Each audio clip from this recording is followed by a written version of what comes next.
కర్ణాటక సంగీతం theory classes third year certificate course మనం చదువుకుంటున్నాము. ఇప్పుడు యతి ప్రాణము తాళదశ ప్రాణాల్లో ఇది 9వది. 8 వరకు ఇప్పటిదాకా మనం వీడియో చేసాము. ఇప్పుడు 9వది చూద్దాం. ఒక తాళంలో గల అంగముల యొక్క వ్యత్యాసమైన చేరికకు యతి అని చెప్పబడును. శార్కిదేవుడు యతులను మూడు విధాలుగా చెప్పారు. అవి ఏంటి అంటే, ఒక తాళంలో ఏవైతే అంగాలు ఉన్నాయో అవన్నీ కూడా వ్యత్యాసమైన చేరికలట. వాటిని యతి అని అంటారని చెప్తున్నాడు. సమయతి, గోపుచ్చయతి, శ్రోతోవహయతి, ఇన్ని 3 రకాలు ఉన్నాయి. కానీ ప్రస్తుత కాలంలో యతులు 6 విధాలుగా వాడుకలు ఉన్నాయట. అవేంటంటే సమయతి, గోపుచ్చయతి, శ్రోతోవహయతి, డమరుయతి, మృదంగయతి, విషమయతి. సమయతి అంటే ఏంటి? తాళ ఆవర్తనలో గల అన్ని అంగాలు ఒకే పద్ధతిగా ఉంటే, అంటే ఒకే జాతికి సంబంధించినవైతే దాన్ని సమయతి లేదా పిపీలికయతి అని అంటారు. పిపీలికం అంటే ఏంటి? చీమలు కదా ఇక్కడ ఇచ్చారు. పిపీలికయతి అనగా చీమల బారులు తీరి ఒక విధంగా ఉన్నట్టుగా ఉంటుందన్నమాట. ఆ తాళంలో ఉన్న ఆవర్తనలో అన్నీ ఒకే పద్ధతిగా ఉంటే చీమల బారులాగా దానిని సమయతి అని అంటారు. గోపుచ్చయతి అనగా ఆవుతోక అని అర్థం.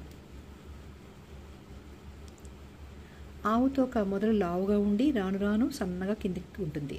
అంటే ఏదైనా ఒక తాళం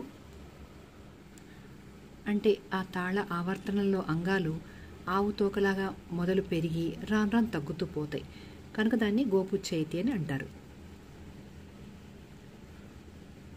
ఉదాహరణ 8, 4, 2, 1. త్యాగరాజ యోగ వైభవం, రాజయోగ వైభవం, యోగ వైభవం, వైభవం, వం ఇలా తగ్గుతూ వచ్చాయి చూడండి. ఇది గోపుచ్చయతి. తర్వాత ముత్తుస్వామి దీక్షల వారిది ఆనంద భైరవి రాగం రూపక తాళం. శ్రోతోవహయతి. మొదట ఆవర్తనలోని అంగాలు నదిలాగా మొదట తక్కువగా ఉండి రాను రాను పెరుగుతూ పోతాయి. అంటే పైన దానికి ఆపోజిట్ ఇది. రిస, గరిస, మగరిస, పమగరిస, దపమగరిస, నిదపమగరిస, సనిదపమగరిస ఇలా పెరుగుతూ పోతున్నాయి. అది. 4 డమరుయతి. ఒక ఆవర్తనంలో అంగాల మధ్య సన్నంగా ఇరువైపులా అంటే 2 పక్కల పెరిగి ఉంటాయి డమరుకంలాగా ఇట్లా. అందుచేత దానికి డమరుయతి అని పేరు వచ్చింది. దా, పామ, పాత ఇలా. దీనికి వేగ మధ్యం అని కూడా అంటారు దీన్ని. ఇంకా మృదంగయతి. మృదంగయతి అంటే మృదంగం ఆకారంలో వస్తుందన్నమాట. అంగాలని నడుమ పెరిగి 2 వైపులా కురచగా ఉంటాయి. అప్పుడు దాన్ని మృదంగయతి అంటారు. దీన్ని యవమధ్యయతి అని కూడా అంటారట. పదాని, దాని, దాప ఇలా ఉంటుంది. తర్వాత ఇంకా 6వది విషమయతి. తాళ ఆవర్తనలో గల అంగాలు ఒక పద్ధతిలో ఉండకుండా ఇష్టం వచ్చిన రీతిలో ఉంటాయి. అందుకే కొంచెం చిన్న బొమ్మలు వేశాను. పిల్లలు కనుక అలా స్వేచ్ఛగా తిరుగుతున్నట్టుగా అంటే గుర్తుపెట్టుకోవడం కోసం మనం రకరకాల పద్ధతులు కూడా అవలంబించాలి కదా, అదనమాట. ఒక తాళంలో ఆవర్తాలు అంగాలు ఒకే పద్ధతిలో ఉండవు ఇక్కడ. కాబట్టి మీకు ఈ 9వది మీకు అర్థమై ఉంటుంది. ఇంకా 10వది ప్రస్థార ప్రాణం. స్వరం కలపడం, తీసివేయడం, ఎట్లు ప్రస్తరించుతున్నామో అదేవిధంగా అంగాలను అక్షర కాల విలువలను కలిపి తీసివేసేటట్టుగా ప్రస్తరించడం. స్వర ప్రస్థారం ఎట్లు ఎలా అయితే అపరిమితమో అట్లే ప్రస్థార ప్రాణం కూడా అపరిమితం. అంటే ఒక తాళంలోని అంగాలను వాటి అంతర్గత అంగాలతో వీలైనన్ని విధాలుగా ప్రస్తరించి తాళ భేదాలు కల్పించడం ప్రస్తారం.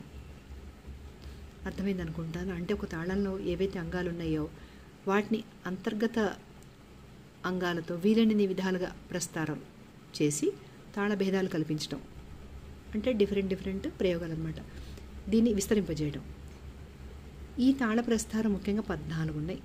నష్టము, ఉద్దిష్టము, పాతాళము, మహాపాతాళము, అనుధృత మేరువు, ధృతమేరువు, ధృతశేఖర మేరువు, లఘుమేరువు, గురుమేరువు, ప్లుతమేరువు, కాకపాద మేరువు, సంయోగ మేరువు, ఖండ ప్రస్థారము, యతి ప్రస్థారము.